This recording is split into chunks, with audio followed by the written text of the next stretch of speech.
All right, Coach, a big-time win for your team tonight. Just start with an opening statement. I'm so proud of this group to come in and beat a program like Toledo, a team that has gone to the NCAA tournament last year. I can't say enough about winning ugly sometimes. We talked about at Bowling Green. I think the big focus for us moving forward through the last 4 weeks of the season is show some growth and some improvement daily. We had probably one of our worst practices of the year on Monday. Kind of hopefully got them locked back in, and we're figuring out ways to win. And whether that's get a big defensive stop, hit a timely three. You saw enough of us tonight where we were taking some bad shots and poor shots, but we're doing enough to kind of hang around and stay close in a big fourth quarter by our group. Questions for Coach?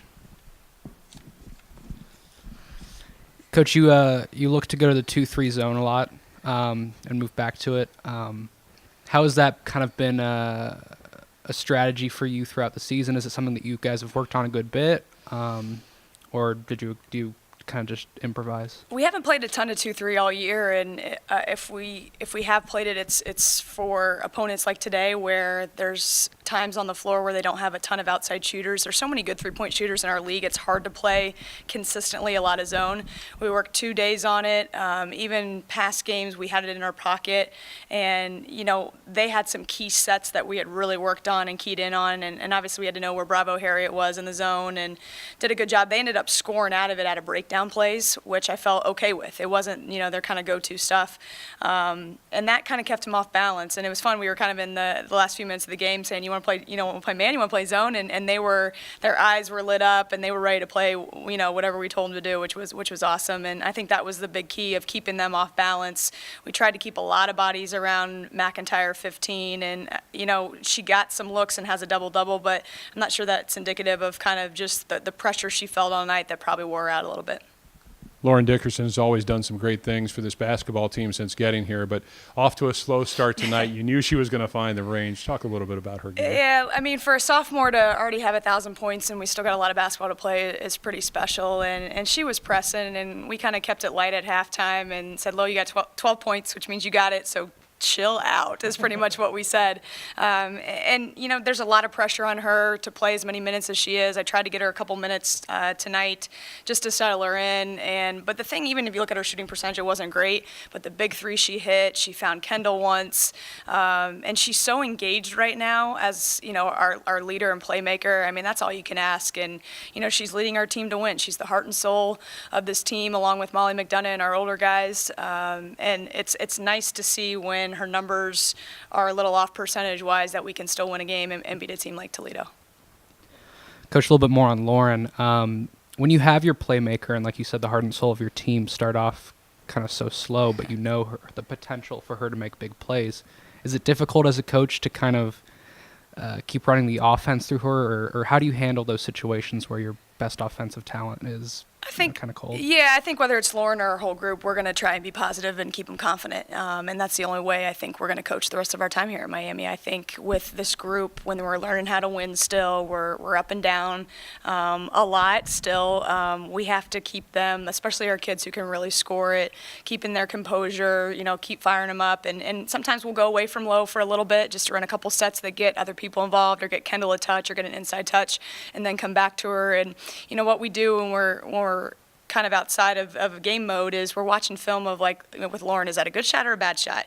And there's, with a playmaker like her, she's going to take some bad shots, maybe from the outside, but, the opportunity that she can make these plays was big. And then we don't talk enough in this game about Leah Purvis, the 2 big baskets she made, timely baskets, Kendall's 3, that really helped Lo tonight as well. You talked about keeping your composure, and this team is just getting better and better late in basketball games. And this one, you had an 11-point lead in the third quarter that went away quickly, but your team battled back and really kept that composure. What were you saying to them in the huddle when you're down 3-4 trying to get back into the game? Yeah, it's disappointing that we lost the lead so quickly.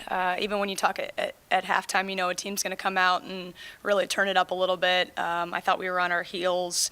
But the good thing about it, we've had multiple examples through the year where we've lost this lead. At one point I think it was tied up at 45 or 47, and I said, well, now it's 0-0. And now everything's kind of out the window, and let's go grind it out. And we're using this word grind a lot throughout pretty much this whole season of, if you keep grinding, you're going to put yourself in position to win. And even if we wouldn't have come out on top at the end of this one, I like just our mentality and our confidence and our composure at the end of the game. Obviously made free throws, which was good, and took care of the ball. All right, thanks, Coach. Thank you. We're here with Lauren Dickerson after a 67-58 win over Toledo. You surpassed 1,000 points tonight, and we'll open up for questions for Lauren.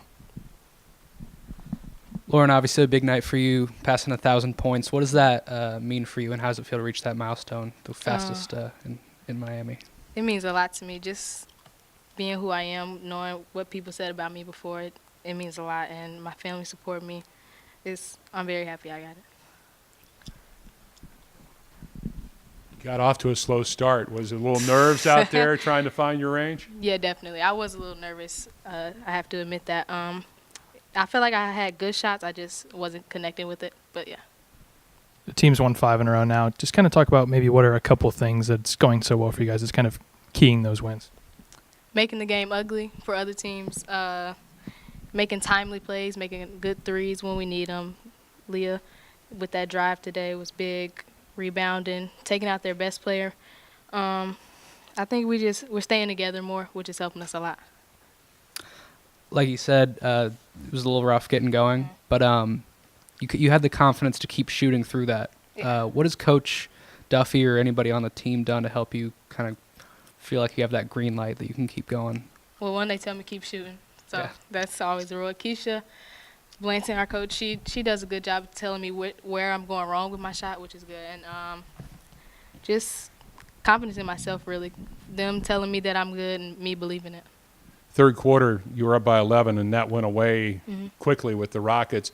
What did Coach talk about, or what did you as players talk to each other about that fourth quarter that made you able to turn it around? Rotations on defense, not allowing number 2 to cut as freely as she did, which she did a lot. Believing that we can still stop them on defense and not letting 15 get as many shots as she did in the first. Any more questions? All right, thanks, Lauren. Thank you. 9 to shoot here as Dickerson works out top against Rokkanen. She'll fire a 3, and there it is! 1,002 points for Lauren Dickerson.